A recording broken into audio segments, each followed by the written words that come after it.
Informasi terkini kasus penculikan wanita di Bandung, Jawa Barat. Kita akan bertanya langsung kepada Kapolrestabes Bandung, Kombes Budi Sartono. Selamat pagi, Pak Kapolres. Selamat pagi, Mbak. Kemarin korban sudah dipulangkan ke rumahnya malam hari. Lalu saat ini sudah diketahuikah siapa pelaku penculikan dan boleh diceritakan, Pak, bagaimana kronologinya?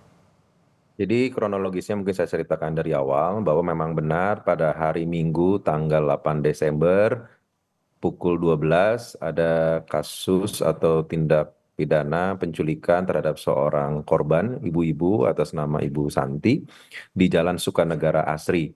Jadi pada saat itu korban pulang dari arisan dari keterangan saksi-saksi, kemudian di depan rumahnya pada saat hendak memasuki rumah yang bersangkutan ada laki-laki yang memaksa memasuk mobil Xenia dan langsung kabur dengan menodongkan senjata, diduga senjata. Kemudian setelah itu dilakukan penyelidikan oleh anggota Polsek Antapani dan Polrestabes Bandung, dan saksi-saksi diminta keterangan baik dari keluarga, saksi sekitar, dan melihat daripada CCTV. Dan pada pukul 8 malam ternyata korban kembali ke rumahnya diantar oleh tukang ojek pangkalan atas nama RS ke rumahnya. Kemudian setelah itu kami melakukan pemeriksaan kepada pihak korban, tetapi karena korban masih shock dan terguncang sehingga kami belum bisa meminta keterangan secara maksimal, tetapi telah didampingi oleh unit PPA kami dari Polwan untuk bisa menggali keterangan lebih dalam tentang bagaimana kejadian sebenarnya. Tetapi dari hasil keterangan dari pihak ojek pangkalan atas nama RS, kami sudah mendapat beberapa hal-hal yang bisa membantu penyelidikan.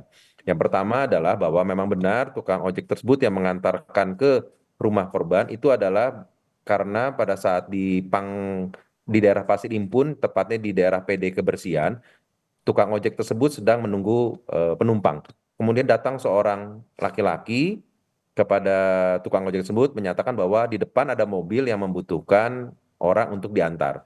Sehingga tukang ojek tersebut mendatangi mobil tersebut, dan setelah mendatangi mobil tersebut, dari mobil keluar dua orang, yaitu seorang laki-laki dan perempuan, dan laki-laki itu bilang ke tukang ojek tersebut untuk mengantarkan ibu-ibu ini ke rumahnya, dan dia mengaku adalah sebagai suami istri. Itu berdasarkan keterangan sementara dari hasil tukang ojek tersebut. Maka dari itu, setelah ibu itu kembali ke rumahnya, sekarang fokus kami adalah mencari pelaku dari yang melakukan penculikan tersebut. Dari hasil keterangan sementara juga, kami dari hasil keterangan korban yang kami dapat sementara juga, pada saat wawancara sebentar, bahwa memang di dalam mobil tersebut diduga ada bau-bau minuman keras. Maka dari itu kami akan mendalami apakah motif ini dan juga mencari siapa saja pelaku tersebut. Ya, Mbak, sementara itu, Mbak. Tadi kan Anda menyebutkan juga, Pak, bahwa dari keterangan ojek pangkalan yang kemudian mengantarkan korban ke kediamannya ini menyebut melihat ada dua orang, laki-laki dan perempuan yang mengaku suami istri begitu dari dalam mobil yang meminta untuk korban ini diantarkan ke kediamannya. Apakah identitas dari kedua orang tersebut sudah diketahui dan apakah sudah ada keterangan juga dari korban bahwa memang mungkin mengenal dari dua orang tersebut dan ciri-cirinya atau mungkin identitasnya begitu sudah lebih jelas kah? Jadi seperti saya jelaskan di awal bahwa korban kebetulan sementara ini masih dalam keadaan terguncang dan shock sehingga kita belum bisa meminta keterangan secara mendalam. Tetapi dari hasil keterangan sementara pada saat anggota Polwan kami sempat berbicara bahwa memang di dalam mobil itu para pelaku memakai topi dan masker sehingga menutupi mukanya. Tetapi memang tercium bau minuman keras. Dan mungkin juga kami menduga apakah memang yang bersangkutan kenal atau tidak. Masih kita dalami, Pak, apakah memang korban mengenal para pelaku tersebut. Tapi yang pasti ciri-ciri dari kendaraan tersebut kami sudah juga dapat. Ini mohon waktu, kami juga lagi mencari para pelakunya. Oke, kondisi korban sampai saat ini kan masih dalam keadaan syok, masih terguncang begitu ya secara emosional, secara psikisnya juga. Tapi berdasarkan pemeriksaan ataupun juga permintaan keterangan awal, Pak, apakah ada barang berharga korban yang hilang atau mungkin korban mengaku diperas begitu? Tidak ada. Tidak Tidak ada. ada yang diminta barang-barang berharga dari pihak korban kepada pelaku. Lalu ada saksi lain mungkin selain dari tukang ojek tadi yang mengantarkan yang sudah diperiksa? Sementara saksi yang kita periksa adalah mulai dari tempat arisan-arisan yang ibu-ibu itu korban berangkat, saksi tetangga, saksi keluarga, dan CCTV masih kita dalami Hmm. dugaan-dugaan yang mungkin arah kendaraan tersebut bergerak. Tetapi insya Allah mohon doa restunya anggota masih di lapangan untuk mencari para pelakunya. Kejadian seperti ini sebetulnya sering terjadi nggak sih, Pak? Kalau untuk di Kota Bandung untuk penculikan selama saya di sini tidak ada. Hmm, oke.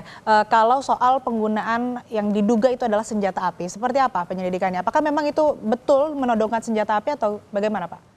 Ya kalau dari hasil CCTV memang terlihatnya ada senjata yang ditodongkan kepada korban. Maka dari itu apakah itu senjata api beneran atau senjata api rakitan atau apapun itu, nanti setelah kita melakukan pemeriksaan dan melakukan penangkapan terhadap pelaku, nanti kita akan dalami lagi.